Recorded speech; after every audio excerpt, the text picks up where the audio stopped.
I've dug up 25 forgotten games from my childhood to see if they still work today, including 3 I'm almost sure none of you remember, and one that's nearly impossible to install today. Nanosaur, developed by Pangea software, came pre-installed on Macs in the late 90s, which meant almost no one played it, because almost no one had a Mac. But a dinosaur-obsessed kid like me saw a time-travelling, gun-wielding jetpack raptor and instantly fell in love. For the handful of people who grew up with Macs back then, this game gives instant nostalgia. And for everyone else, you're probably thinking, what the hell is this? You play as a dinosaur from the future, sent back in time to steal eggs for science. The story doesn't matter. What matters is that you're a dinosaur with a gun and a jetpack, and you need eggs. And you've got 20 minutes until the meteor hits. Of all the times to choose for a time travel mission, I've never actually beaten this game because I always died and got hit by the meteor. Years later, I found out why it came free with Macs. It turns out that Nanosaur was what they call charityware. The developer asked players to send $30 to a charity of their choice instead of paying for the game. Where that message was, I have no idea. All I saw was a free dinosaur game on my Mac. This game has been saved from becoming lost media, and we'll find out why in number 3. If you remember that one, give yourself a point. We're just getting started, so keep count as we go. Let me know your score in the comments. And if you thought Nanosaur was a bit ridiculous, wait until you see the bonus game at the end of the video. Pangea software also developed Bugdom, another third-person 3D platformer that came pre-installed on iMacs at the turn of the century. Back then, it was common to hear Macs aren't for gaming, but looking back, I think Mac users actually got the more interesting pre-installed games. Windows had Minesweeper and 3D Pinball, while Macs were getting weird 3D adventures like this. Pangea software made a surprisingly big impression on me through these free games, and thanks to a dedicated fan, this game has also been saved from becoming lost media. Our final pre-installed Mac game is Cro-Mag Rally, a prehistoric kart racer, once again developed by Pangea software. I had some real fun playing this game growing up, but I think it goes to show my dad bought too many Macs. None of these 3 Pangea games work on modern machines anymore, and they were on the verge of becoming lost media until a fan updated them and uploaded them to itch.io. Now you can play them all for free. And if you do remember these games, give thanks to Elias Jorio for keeping them alive.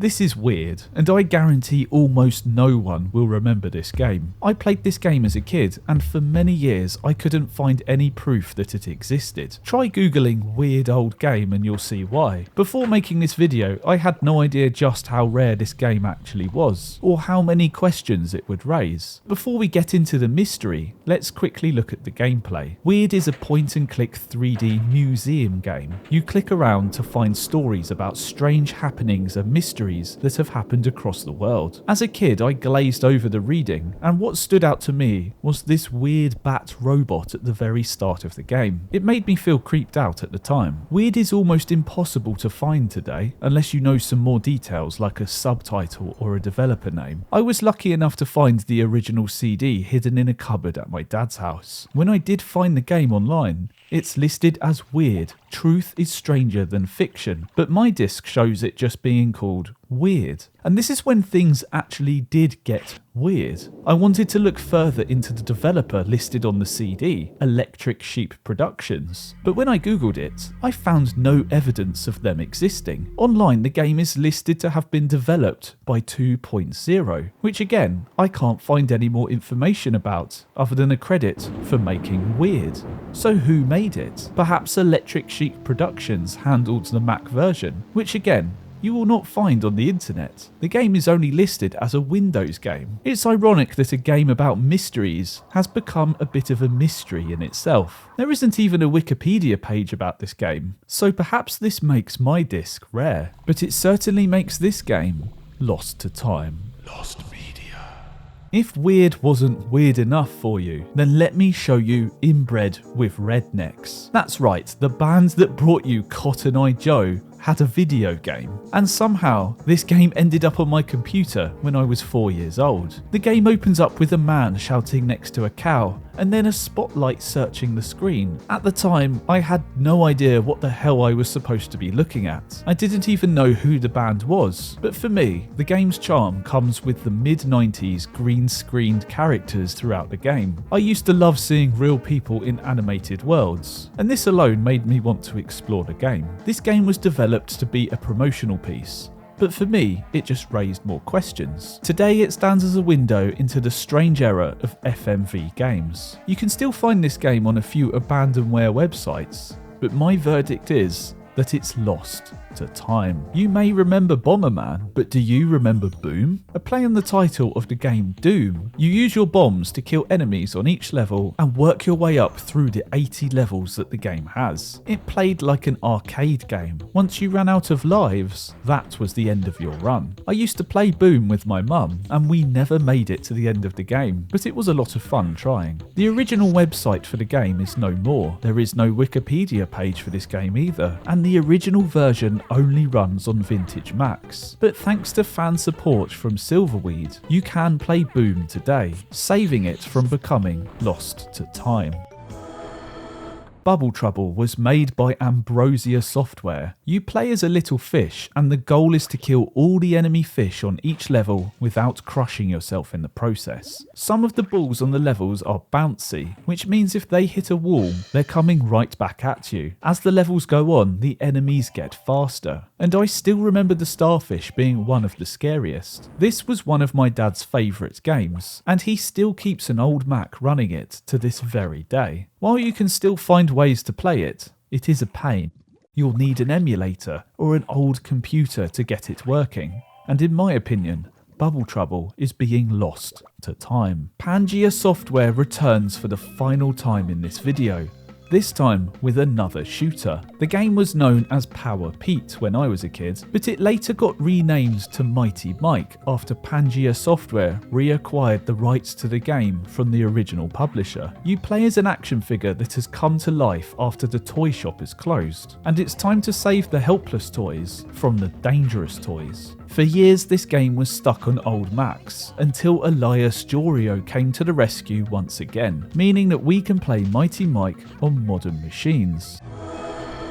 Now it's time for some abandoned Star Wars games. Star Wars Pit Droids is a jazzy puzzle game. The aim is to guide your pit droids to solve each level, then head to the exit. This is a game that gave me hours of fun when I was a kid, and I still think about it fondly to this very day. Pit Droids has since become abandonware, meaning that it's quietly being lost to time. Star Wars Episode 1 The Gungan Frontier was one of the first world builder games that I ever played. Your job is to create a thriving colony, but every decision you make can throw off the planet's ecosystem. I remember really enjoying this game at the time, but without the Star Wars music and setting, I think that the appeal would have worn off a lot quicker. In the years since, The Gungan Frontier has become just another game in a sea of abandonware. Dinosaur Adventure 3D, not to be confused with 3D Dinosaur Adventure, was a mix of puzzle minigames and dinosaur-themed learning. You could explore the different eras of the dinosaur age and learn facts about the creatures while playing the wide variety of games. At the time, I remember thinking how modern this game felt. The presentation felt way above what I had experienced before, but finding this game has been a pain, because all I could remember is that there was a little talking dinosaur that guided you through the game. And it doesn't help that there is another game with the exact same title,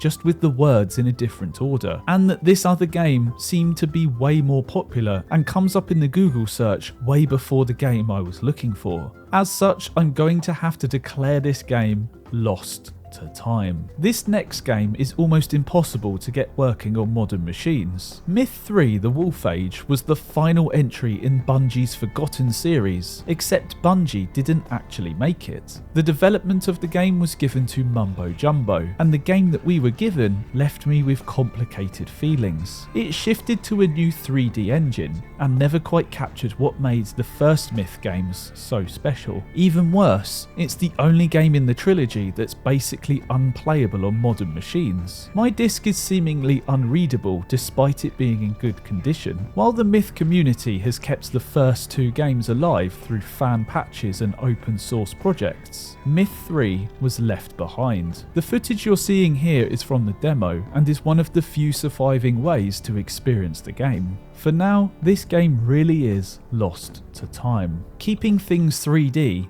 this is 3D Movie Maker. Back in the day, I had to emulate Windows 95 on my Mac just to play it. It was the only game on the list that forced me to use Windows. And for me, it ran at about 5 frames per second. But as a kid, I didn't even notice, and I still spent hours setting up my own movie scenes. For most of my life, I've been calling it Windows Movie Maker, probably mixing up the fact that I had to emulate Windows just to get it working. What I didn't realise until researching this video is that 3D Movie Maker was the very first software to use the Comic Sans font. So if you've ever hated that font, feel free to blame this game. It seems it might still be possible to install the game today, but only if you're willing to jump through hoops and patch it together with fan-made tools. Like so many of these old programs, it's not just a simple download and play. It can end up becoming a mini project, which makes it yet another creative relic slowly being lost to time. Jazz Jackrabbit 2 was a side-scrolling platformer and featured some questionable characters. This game felt full of life, and I loved it as a kid. I even spent time loading up the multiplayer and playing it on my own, just to look around the levels and mess around. My dad loved this game too, and is one of those special games kept on an old Mac for safekeeping.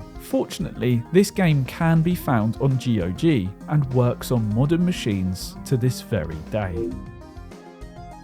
You've probably heard of The Simpsons Hit and Run, but have you heard of The Simpsons Virtual Springfield? A product of its time, Virtual Springfield was a point-and-click game, and there were lots of little details you could find all over Springfield. I remember a family friend getting a copy of it, and I couldn't wait to come round and explore the town on their PC. What's funny is I don't think I even ended up playing the game that much, but it reminds me of the time I spent at my friend's childhood home. So although this game has become lost to time, I still think about it to this day. Now we're going to look at some console games. The late 90s had plenty of mascots like Spyro the Dragon and Crash Bandicoot, but do you remember Gex 3D? Ding dong. I played this game on PlayStation 1. It plays like most 3D adventure games of its time. You jump around in themed levels, collect stuff, and then return to a hub world. Gex was constantly saying popular movie quotes and TV references, but most of them went completely over my head. But it was the wackiness of the game that made me want to keep playing. What's funny is, depending on where you lived, Gex actually sounded different. The US version was voiced by comedian Dana Gould,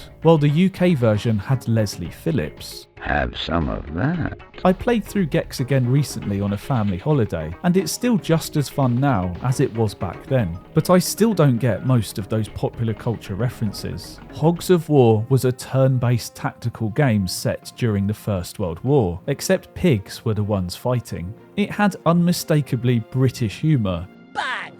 Ha! That's sort of you! Thank you for letting me fight in the war.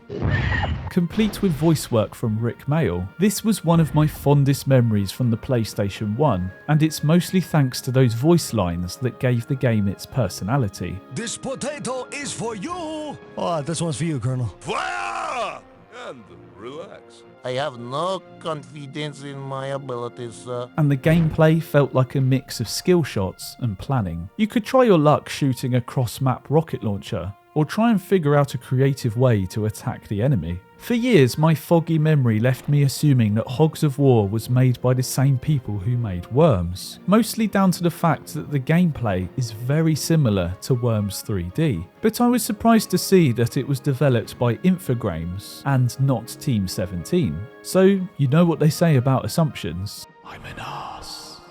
There were many kart racers released across the late 90s and early 2000s, and Speed Freaks is the one that I remember the most. I first played Speed Freaks at a friend's house, and it was the first game I ever played with a multi-tap.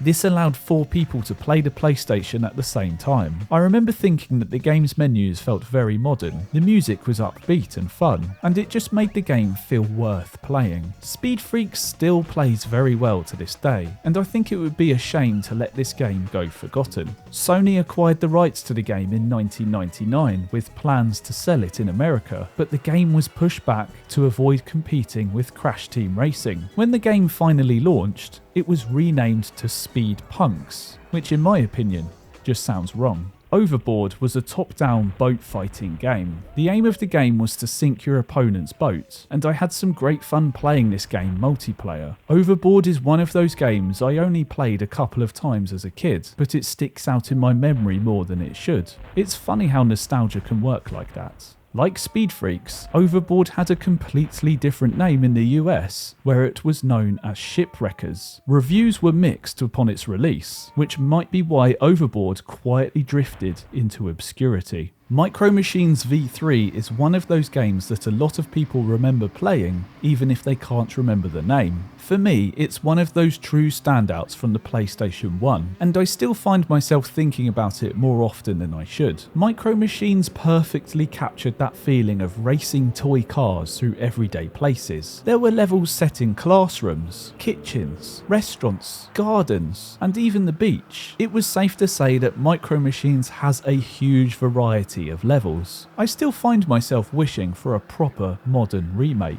but honestly, Micro Machines V3 still holds up surprisingly well today.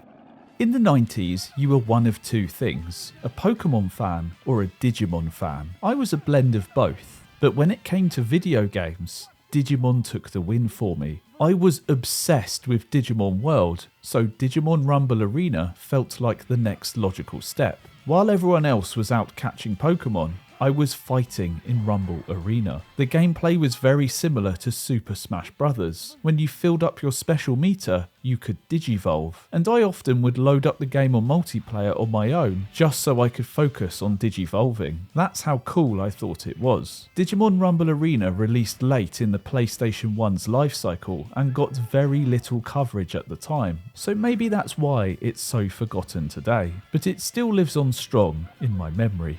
Project Eden is one of those games I remember thinking looked incredible when I was a kid, but seeing it now, the graphics look way more dated than I remember. Whenever I mentioned this game to people growing up, they'd often get confused, because here in the UK there is a real place called the Eden Project. If you swap those words around, then you get the game Project Eden. My main memory of this game is how you controlled 4 police officers individually. Sometimes your big cyborg had a job that only he could do, or you'd need to send another officer to complete a completely different specific task. It made the game feel slow-paced, but as a kid I found it fascinating. It's also a game that I convinced my mum to play with me, and the game begins to make much more sense when you play it in co-op. I never made it very far in Project Eden, but it stands as one of the most unique experiences that I had on the PlayStation 2. I've never met anyone else who's played it. Even back then it seems that reviews weren't that great, with IGN saying it's not going to appeal to a great deal of gamers. So it's no surprise that Project Eden has stayed buried in time. When I was younger, I had a real fascination with The Sims on PlayStation. From getting my first monkey butler in the original Sims, to upgrading my house in The Sims Busting Out. So when the Herbs Sims in the City came out, it was a must-buy for me. I wanted more Sims, but I wasn't ready for what this one was going to be. It had that punky early 2000s aesthetic that a lot of games were beginning to chase at the time, and this just really wasn't my sort of thing. The soundtrack also heavily featured the Black Eyed Peas, and I'll be honest, I've always hated the Black Eyed Peas. The way I played Sims, I just stayed at home, worked on my house, and avoided people. I didn't care about grinding social rep points across the city. Although I may have been the perfect age for this game's setting at the time, the whole punk and city aesthetic left me fighting to try and enjoy it. In the end, I just stopped playing. The sequel and PC port were both cancelled due to lack of sales, leaving the Herbs as a strange forgotten entry into the Sims franchise. SSX was one of the first PlayStation 2 games that I became wildly passionate about. I played the hell out of the original,